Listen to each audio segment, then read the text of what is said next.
মাঝে মাত্র আর একটা দিন, এরপর বাঙালির ভ্যালেন্টাইন্স ডে। সোজাভাবে বললে সরস্বতী পুজো। একদিকে যেমন প্রতিটি শিক্ষা প্রতিষ্ঠানে ঘটা করে সরস্বতী পুজোর আয়োজন করা হয়, তেমনি এই দিনটিকে বেশ উপভোগ করে তরুণ তরুণী, যুবক যুবতী থেকে প্রেমিক প্রেমিকারা। একটু সময় কাটানোর জন্য তারা নিত্য নতুন জায়গায় ঘুরতে যায়। তবে নদীর শান্ত স্নিগ্ধ বাতাসের সঙ্গে প্রিয় মানুষের সঙ্গে সারাটা দিন কাটানোর জন্য এটা একটা প্রিয় জায়গা।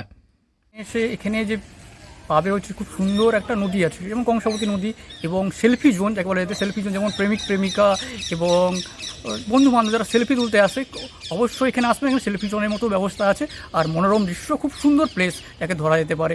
এবং এখানে অবশ্যই আসবেন, সরস্বতী পুজোর দিন দেখবেন, আপনাদেরও ভালো লাগবে, সকলকেও ভালো লাগবে। এখানে আসাটা অবশ্যই সুন্দর হতে পারে। গাছের নিচে সেলফি জোন, পাশ দিয়ে বয়ে চলেছে নদী, নিদারুণ এক প্রাকৃতিক পরিবেশের সঙ্গে সময় কাটান। প্রিয়জনকে নিয়ে একবার ঘুরে দেখুন এই জায়গা, মন ভালো হয়ে যাবে আপনার। মেদিনীপুর শহরে রয়েছে এমন সুন্দর একটি জায়গা, তাই সরস্বতী পুজোর দিন ঘুরে দেখুন একবার।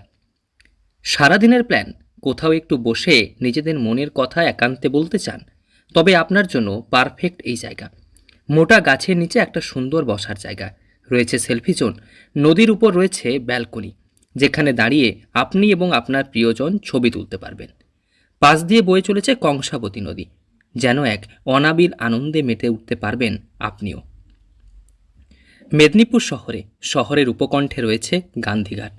একদিকে যেমন প্রাকৃতিক সৌন্দর্যে ভরপুর, তেমনি সময় কাটানোর এক দুর্দান্ত জায়গা। প্রশাসনের পক্ষ থেকে নদী বক্ষে সাজিয়ে তোলা হয়েছে এমন একটি ঘাট, বসার জায়গা থেকে শুরু করে মন্দির, এমনকি নদীর সৌন্দর্য উপভোগ করার জন্য নদীর উপর তৈরি করা হয়েছে ব্যালকনি। এছাড়াও নদীবক্ষে রয়েছে লাইট অ্যান্ড সাউন্ডের ব্যবস্থা।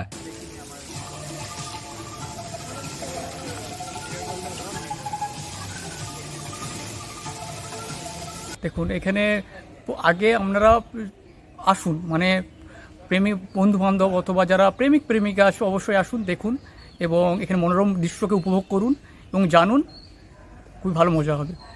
তাই যারা সরস্বতী পুজোর দিন কোথাও থেকে একটু ঘুরে আসার প্ল্যান করছেন, কিংবা সারাটা দিন একটু সময় কাটাতে চান, তারা অবশ্যই ঘুরে দেখুন এই জায়গা। প্রিয়জনের হাতে হাতটা রেখে সারাটা দিন অনায়াসে আনন্দে কাটাতে পারবেন এখানে। সকাল থেকে সন্ধ্যা পর্যন্ত খোলা থাকে এই গান্ধীঘাট। বিকেলের ফুরফুরে ঠান্ডা বাতাস এক আলাদা আনন্দ দেবে, সঙ্গে রকমারি আলোকসজ্জা। তাই সরস্বতী পুজোর দিন আপনার ডেস্টিনেশন হোক এই জায়গা। পশ্চিম মেদিনীপুর থেকে রঞ্জন চন্দের রিপোর্ট, লোকাল 18 বাংলা।